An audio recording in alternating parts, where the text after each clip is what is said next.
I heard something the other day from Tarantino, of all people, that really struck me. He was talking about why make movies, and he was being pushed because some people are saying we're living in the golden age of TV. Maybe we are.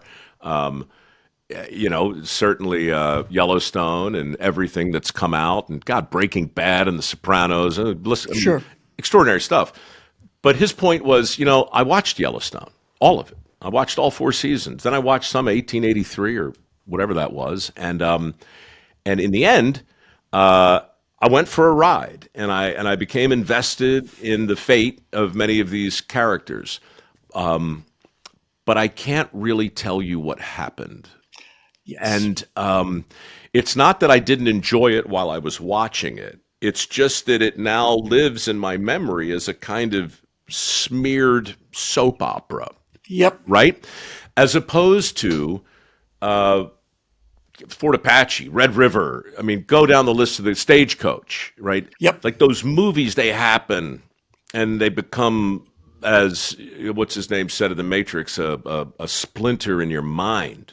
They live. And yeah, and it's a manageable time frame for human consciousness to get its mind around. 2 hours start, middle, and end, and it's like, okay, I can't process much more than they can't. I mean, if you're binge watching 5 seasons of something, you're watching 30 hours. You just simply can't.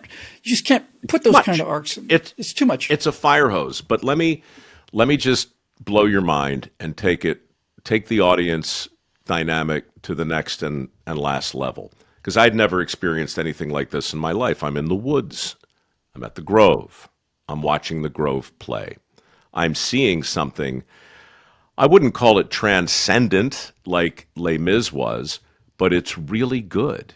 And it's shockingly good, knowing that it's not going to be performed again. I'm just sitting there, like all the work that went into the orchestra, all the rehearsal, and it's happening in front of an audience of maybe 300 guys out in the woods. And then when it was over, they took the libretto and the script and they threw it in the fire. That's what makes it memorable, And it was right? what it did was it elevate the only people who can talk rationally about that moment were the people who were there. And that number was small. So how do you think about the impact of storytelling through broadcasting, podcasting, narrowcasting? What's the role of the audience? How special would it have been to been in a club when Lenny Bruce was trying out his early stuff? You'd have been there with 15 other people. Nobody had a cell phone. Nobody was sharing it. It was just you guys. And so I worry and wonder a lot about, what is the role of how shall the audience feel today in the wake, in a world where everybody's getting their 5 minutes and everybody's telling their own stories in their own little space, what There's no communal campfire anymore. that's it. No, I mean, the thing I remember about Sunday nights was, you had to watch Hee Haw, which I just hated because it's after 60 minutes, and nobody's watching. We don't have any shared common culture anymore. One of the things that I used to do for speaking events was when I was trying to explain to people how Hollywood and the pop culture can program people, hypnotize people. I would say, I can prove to you that you've been hypnotized because I will start a sentence and you will finish it for me. Okay, ready? Here we go. Look up in the sky, it's a bird. And the older people would say it's a plane. And then I could say, just sit right back and you'll hear a tale of a fateful trip. And they would do it. And then you could do the start to Family Guy, and it all just gets pumped into your head there. And we had all these things in common, but you're right. It's not even that you watch the same shows. You have to watch them at the same time. That's it. That's That's it. Yeah. Look, geography matters. Timing matters. And that's why an audience is an audience, by the way, because an audience is more than one person generally, right? You have a large, it is a communal social experience. I saw Raiders of the Lost Ark in the theater, and when Indiana Jones pulled out that pistol and shot that guy dead, people leapt out of their chairs. Yeah. They just leapt out of their chairs. I learned how to run a projector on that movie for United Did you? Artists. Yeah. Yeah. Early 80s. I was right there working in one of the first multiplexes at the Golden Ring Mall in Baltimore, Maryland. And just, I was screaming for glee up in the projection booth.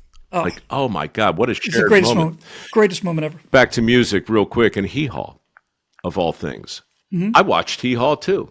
And I remember Minnie Pearl. I remember these Junior moments. samples. Oh, of course.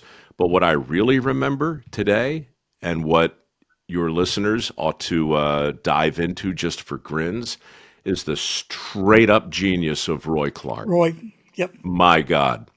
So the music outlasted all of it. He and Buck Owens, just for grins, would just absolutely tear the ass out of it, man. They were so, I was too young to appreciate how good they were. But when I watch guys today like Roy Clark play the banjo, and Glenn Campbell too, by the way, who I just didn't appreciate. Those guys are telling stories with their instruments just as surely as we're trying to do it with our voices. Tommy Emmanuel playing classical gas on an acoustic. I watched it the other day and didn't even hesitate to watch it two more times back to back. I couldn't And get enough of it. the fun thing about watching Roy Clark playing a banjo is that you can tell that Roy Clark knows how good Roy Clark is. Yeah, yeah, You know, yeah, he's just got that tiny, tiny little grin. yeah. He knows.